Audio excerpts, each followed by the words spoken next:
haatanna wararkii ugu dambeeyay ee dhinaca ciyaaraha waxaa magaalada Minneapolis ee gobolka Minnesota ka soo diray wariyahayaga Maxamuud Mascade. wanaagsan daawadayaal dhammaantiinba kuna soo dhawaada xubinta ciyaaraha ee barnaamijkeena qubanaha maanta.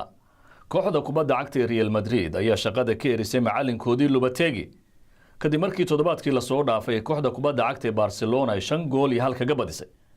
macalinkan oo xilka kooxda kubadda cagta ee Real Madrid la wareegay bishii June ee sanadkan ayaa waxa uu leelinayay 12 kulan oo kooxda ay ciyaartay. 12kaasi ayaa 6 kamid ah laga badiyay, 6 kalena waa uu badiyay halka 2 kulanna uu macalinku bareejo galay.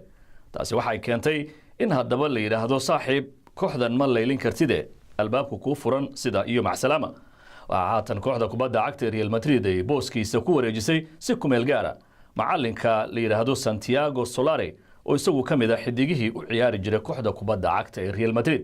lama oga macalinkani muddada uu kooxda Real Madrid si leelin doono.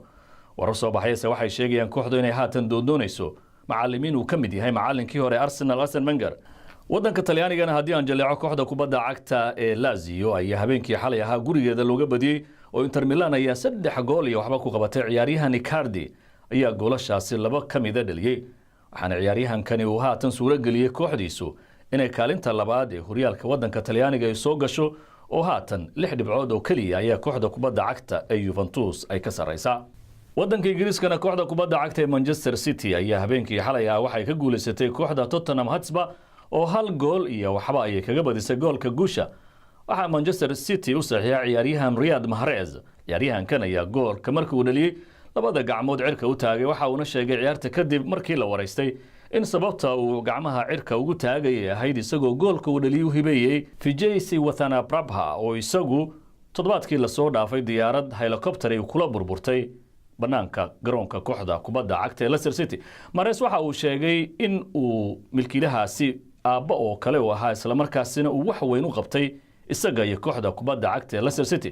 waxa uu sid mudan ciyaaryahan Mahrez in kooxda Leicester City ay ku soo iibsatay lacag gaaraysa 400,000 oo ganiga Ingiriiska, laakiinse markii dambe ay Manchester City kaga iibisay 60 milyan oo ganiga Ingiriiska.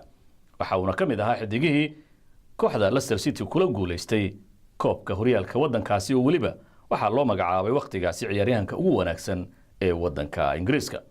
ugu dambeyntiina wadanka Argentina ayaa martigelisay koob kubadda cagta oo loo qabtay dadka gaagaaban ee Eskimoska.